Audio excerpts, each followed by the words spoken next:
Assalamu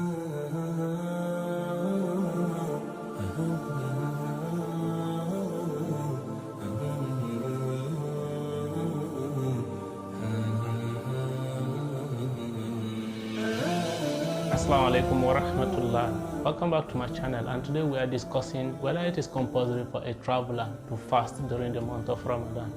In one of the hadiths of the Prophet Rasulullah sallallahu alaihi wasallam, during the conquest of Mecca, the Prophet sallallahu alaihi wasallam was returning back to Mecca with some people who were following him. While they were going, the people began to complain that they were very tired because of the fasting, and they were waiting to see what Rasulullah sallallahu alaihi wasallam will do. So, after observing the prayer of Asr, Rasulullah sallallahu alaihi wasallam called out for a cup of water.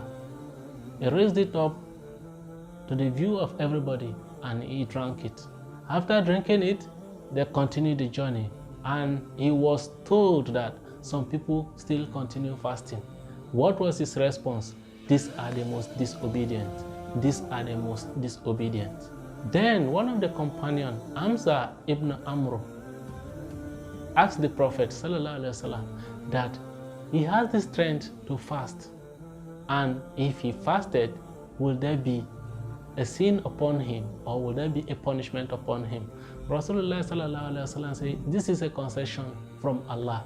If you obey it, fine, but if you have the ability to fast, it is still good. So what is the lesson from this hadith? The lesson is that if you have the energy to fast while traveling, there's no problem for you. And if you don't have the energy to fast, you can still break your fast. After the month of Ramadan, then you pay back for the fasting. Allah has never made anything difficult for a servant. As he has said in the glorious Quran, La yukallifullahu nafsan illa wus'aha. I will never put upon my servant that which is difficult for him to handle. Allah is a merciful God, and even the Ramadan itself, He created it for our own benefit. Imagine we living throughout the year and eating all sorts of things. The body system needs repair. Some of the tissues in our body needs repair.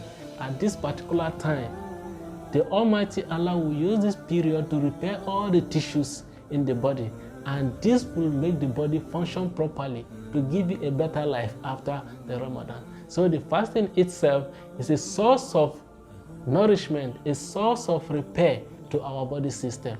If you like this video, do not forget to subscribe, and do not forget to share, and do not forget to turn on notification so that you'll be the first to know if I upload new videos. Thank you for watching. Until I see you in my next video, Assalamu Alaikum.